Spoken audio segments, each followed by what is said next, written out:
So just like high schools, cities are always competing for who wants to live there.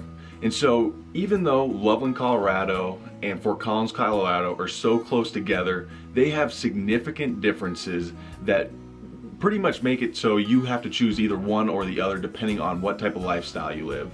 And today we are going to run through the differences between those, and hopefully by the end of this video you can have a better idea of what might suit you better when moving out here to Northern Colorado. My name is Connor Martin. I work with Sukup Real Estate Services here in Northern Colorado, and we love helping people find their true places up here in Colorado. And if you're ever looking to buy or sell, please give either me a call or Patrick a call. We would be more than happy to help you guys find out your true place here in Northern Colorado. Please like, share, comment, and can't wait to keep sharing this information with you about Northern Colorado and specifically Loveland. Alrighty, so I do have a channel that's living in Fort Collins, and it's got about 170,000 people versus Loveland, which is a little bit less but very unique. And I think this video will help you kind of understand the nuances about each area a little bit better, and maybe potentially where you'd rather live. And I don't necessarily think there's a right choice, but you know, it could just fit you and your family a little bit better, one or the other. So, you know, I don't know about you, but Fort Collins for me is just like Loveland in the sense that it's, you know, it's safe and family friendly. We've got outdoor very, you know, strong outdoor scene, 4 seasons, low humidity, again, family friendly. We've got the CSU campus here, which is definitely like our backbone, Colorado State University. And then from there, you know, it's a growing community, about 170,000 people, part of Larimer County, and ultimately somewhere where I was born and raised and really enjoy bringing up my family. So, you know, why don't you tell me a little bit about what Loveland's got to offer? Yeah, so Loveland, in terms of just, you know, environment, in terms of weather, it's going to be pretty close to the same as Fort Collins. I would consider, just depending on the storms, and from living here the last 6 years up in Loveland, is it seems like Loveland does get maybe a little bit more moisture than Fort Collins does, just being a little bit farther south, being closer to Estes Park where those mountains are a little bit closer. Seems like we get a little bit more snow. So for example, just earlier this spring, we ended up having a 30-inch snow over in Loveland, Colorado, where I think Fort Collins only got maybe roughly around 2 feet of snow during that time period. And so there's just a little differences, at least on that side, where you'll see a little more moisture. It'll stay a little greener maybe over in Loveland versus up in Fort Collins. But it is also a place where he was kind of saying Fort Collins is around 170,000 people. Loveland is a lot smaller than that. It is growing, it's getting bigger, but you're only sitting around 80,000 people. And so for me, it's a way more laid back lifestyle. It's something that's a little bit more, you know, leisure, where Fort Collins, in my eyes, is a little bit more fast paced. When you get up to Fort Collins, it's like NASCAR, because you're dealing with a bunch of college students out there driving 50 and a 35 and swerving in between each other, trying to figure out who can be first. And sadly, I can admit I participate sometimes in that, which I try not to the hardest I possibly can. But when I go back to Loveland, I love just being able to stay at that speed limit and know everybody behind me is in the same mindset I'm at. And so just being a part of that, and being a part of a place that is just a little bit more quiet, a little bit more friendly, a little bit more oriented towards, you know, being able to hang out with your neighbors and just, you know, saying hi to people as you're walking by them on the bike paths. That is what I think is instilled in Loveland, and why Loveland might be a better choice if you're looking for just a little bit slower of a lifestyle, but at the same time being in the center too. For me, Loveland, Colorado is kind of the heart of Northern Colorado. We're in between Greeley, we're in between Longmont, we're in between Fort Collins. And so for me, you're right in the middle. You're right where all the action's at. You're 30 minutes from Estes Park, which is a great place to go to vacation. And so those are some of the great benefits that you get when you're living up here in Loveland, Colorado. Dang, NASCAR in Fort Collins, which is hilarious because, you know, it's still interesting, you know, working with people from so many different areas, and I talk to them about, you know, traffic in Fort Collins. And, you know, it does take me on a Friday afternoon 20 minutes from Old Town to where I live on the southeast side of town. But it is interesting because it used to be a 10-minute, 15-minute drive tops anywhere, and I lived in the middle of Fort Collins when I was growing up. But I guess too, from like when you see smaller communities, ultimately it really does get down to perspective. And you know, Loveland is roughly half the size, but still similar land mass, and you know, there's lots more space and areas for people to kind of sprawl out, whereas Fort Collins is definitely a little bit more dense. And just recently, you know, I was talking to folks downtown, and we were discussing rental rates for commercial buildings and businesses that are coming there, and you know, comparing like here to Boulder and some of the rates that Boulder was paying that for some of the commercial spaces, which is insane. But ultimately, with what's happening in Fort Collins, this density, right? So we've got the Elevations Credit Union building that just was built, the Confluence that was built downtown, and other kind of, not high rises per se, but 3 to 4 story buildings that are bringing density down. And when you get that density, you can start charging a little bit higher rents for your commercial, because you have, rather than 10,000 people walking by your storefront, maybe 30,000 people walking by your storefront on a daily basis. So Fort Collins is definitely growing, and as is Loveland, just on a different, you know, kind of like starting point. And you know, that's something to where I don't see either one really slowing down. No, exactly. I mean, we're in Loveland, we're projected to in 2022 to be around 87,000 people. So gaining of probably around 7,000 to 9,000 people is kind of the estimated for 2022.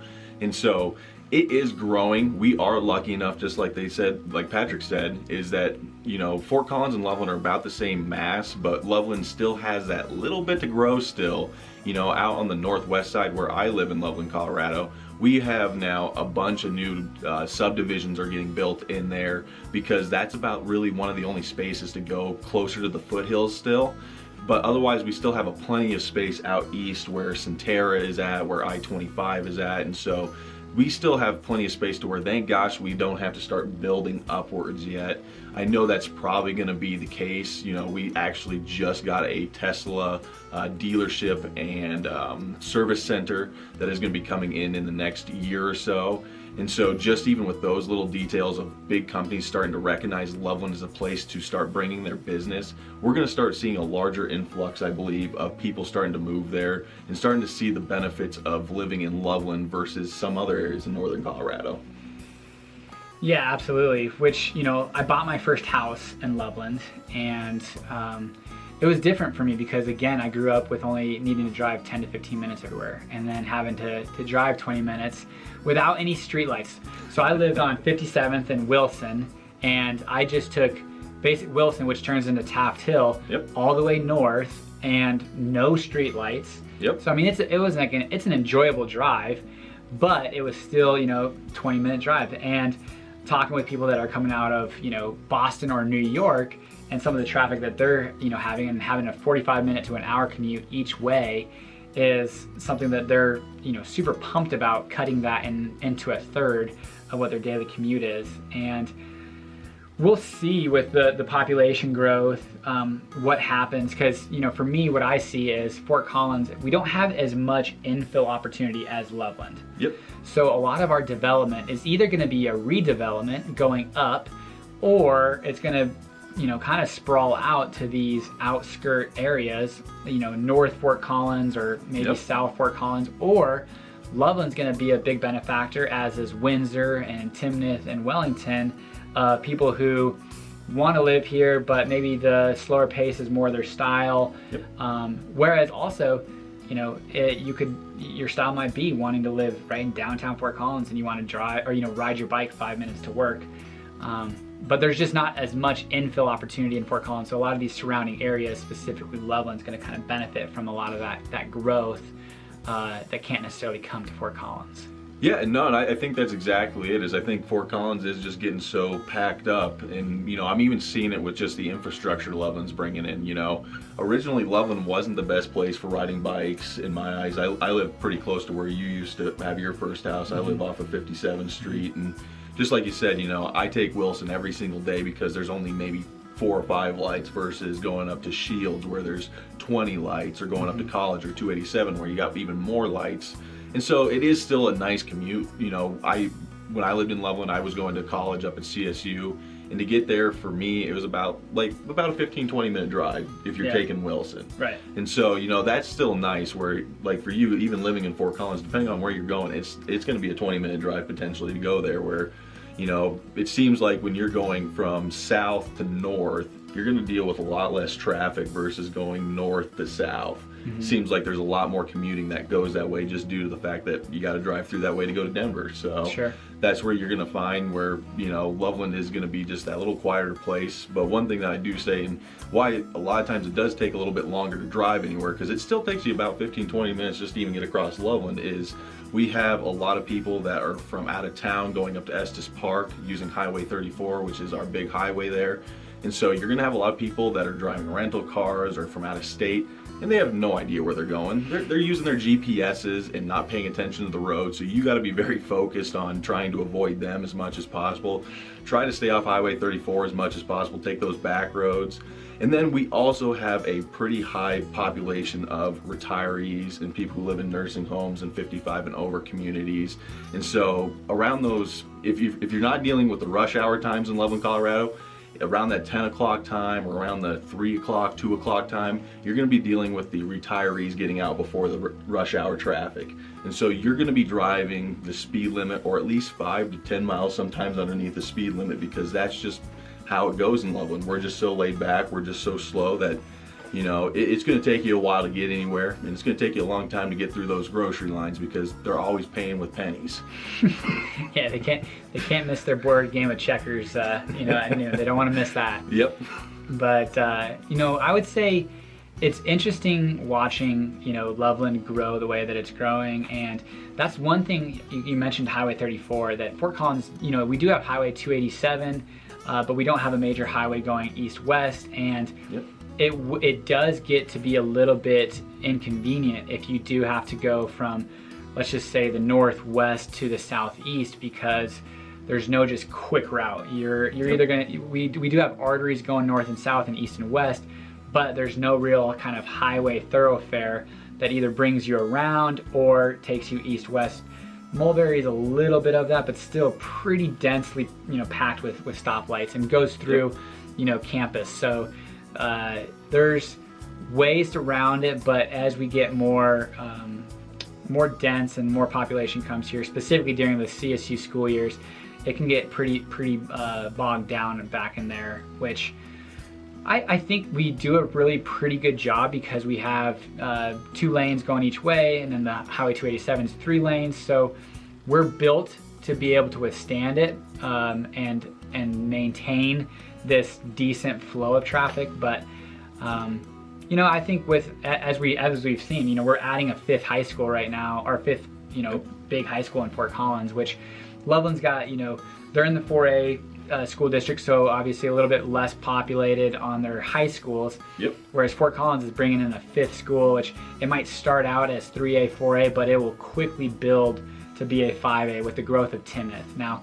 that's a big reason why this school is being built out, is because of the growth of Timoth. But you know, I think that's one thing where Fort Collins, it has this 5A schools, where whether it's like athletics or you want to be in a bigger school system or whatever it might be, you know, that's one thing that Fort Collins is nice to have. Whereas Loveland's just as big. 4A is not much smaller than 5A, and you can kind of attest to that with Loveland High School, Mountain View, and you know, it's definitely a good area for your kids to go to school. No, and I definitely agree. The one thing that I have known about Loveland, and I just have a lot of friends that are coaches for sports over there, and compared to Fort Collins, if you're looking for being a part of a sports team or anything like that, I would definitely recommend Fort Collins versus Loveland. I've just seen in the past that we're just not nearly as competitive in soccer or in basketball. We don't have the amount of people compared to maybe Fort Collins does, or there's just not as many, you know, competitive people in Loveland. I'm not sure exactly what it's about, but we get crushed by Fort Collins all the time in sports. My sister, she does soccer for the high school, and she says it's just hard to watch sometimes being a coach, seeing there saying we just don't have the talent in Loveland, Colorado that Fort Collins unfortunately does have. Yeah. definitely. I mean, I know that they're pretty good in football. There's different brackets and things of that nature, but I would say for me, if sports is what you're kind of most interested in, yeah, being in a 5A is definitely probably where you want to be. But not trying to dig or downplay what's going on in Loveland. So I guess one thing I kind of want to end on is a few just questions. Like if you were to tell somebody coming in from out of state, let's just say, from wherever, the East Coast, and they're looking at Fort Collins or Loveland, what would you say, is a reason that they'd want to move to Loveland? The reason why you'd want to move to Loveland is if you want to be near all the resources, all the amenities, everything that Fort Collins offers, everything Greeley offers. You're going to be within really easy commute times to get to those places. What I've heard from a lot of people when you're up in from the south side of Colorado, maybe over in Parker, everybody who ever talks to me that are my friends over there, just like, oh man, you live up near Fort Collins, man, you're in Wyoming, you're not even a part of Colorado at that point. And so Loveland is one of those ones that's a little farther in to where people don't recognize it as being up in Wyoming. And so for me, it's just a better place for being a commuter. You're closer to Denver, you're just closer to areas, you have close access to I-25, you can take 287 down different areas, so it's just got a lot of different paths and back roads to be able to get yourself around the northern side of Colorado. Interesting. I love it. Yeah, I would say you're really close to all the amenities while still being able to maintain that kind of like slower paced lifestyle. And yep. I would kind of mimic that for Fort Collins. It's still not necessarily the lifestyle that you'd have in like a Boston, New York, or Chicago, but it's slower paced.